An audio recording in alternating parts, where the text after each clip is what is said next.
E quando a gente tem uma transformação desse elemento em outro, chamando de transmutação nuclear.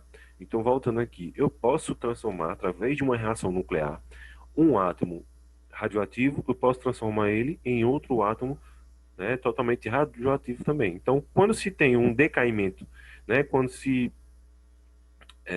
está se emitindo radioatividade, está sofrendo decaimento e ao mesmo tempo está transformando esse elemento em outro elemento. Tranquilo? Então aí temos mais alguns conceitos sobre relação sobre entre é, as radiações. Então o que foi que a gente já viu? Então vimos que o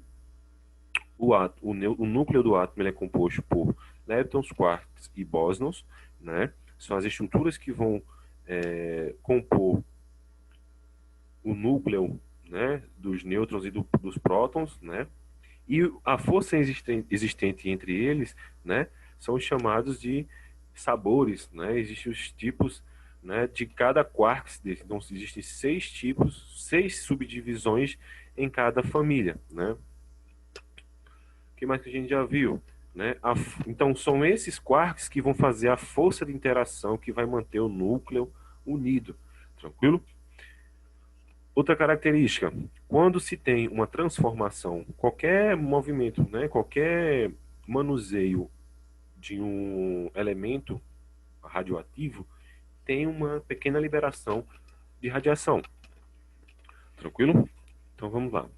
Então, praticamente, o que é a reação nuclear? Então, a reação nuclear é um processo no qual um núcleo de um átomo sofre algum tipo de alteração. Então, quando a gente mexe com algum núcleo de algum átomo, né, a gente está se referindo à reação nuclear. Tranquilo? Isso pode acontecer, por exemplo, quando átomos de diferentes elementos se chocam e provocam a fissão de um núcleo. Então, quando eu me refiro a fissão lembra o quê? Fissura, lembra rachadura, lembra quebra. Então, é justamente isso aqui. A gente tem um exemplo aí, no caso da molécula de urânio.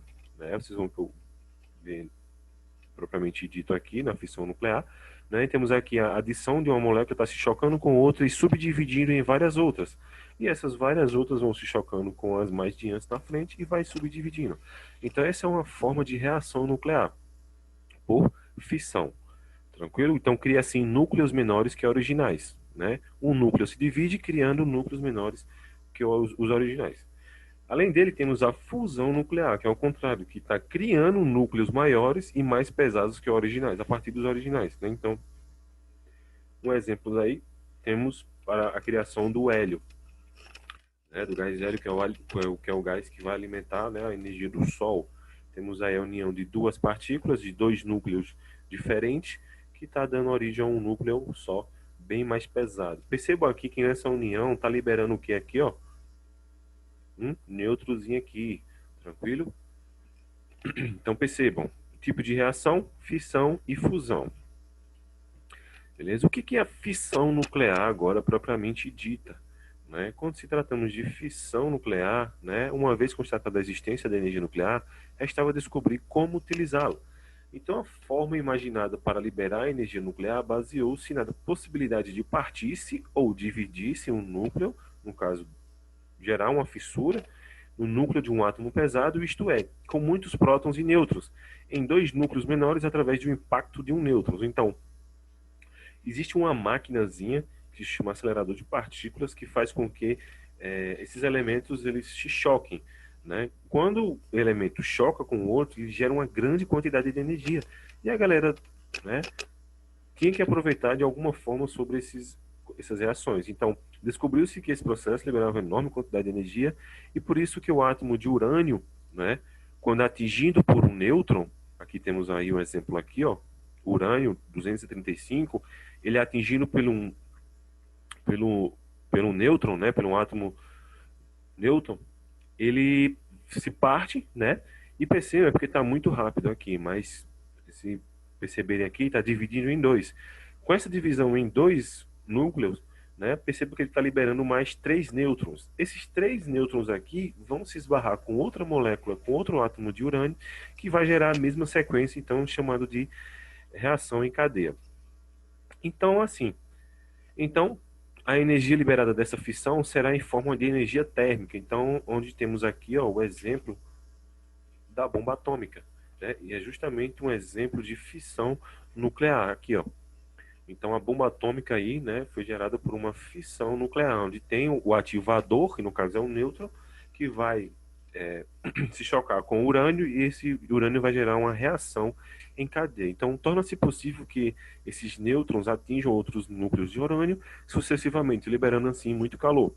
Tal processo ele é denominado de reação de fissão nuclear em cadeia, ou simplesmente reação em cadeia. Então, mais um exemplo aqui, né? Um nêutron se choca com. Deixa eu colocar aqui. Então, temos aqui, ó, que um nêutron ele está se chocando com a molécula, né, com o átomo de urânio.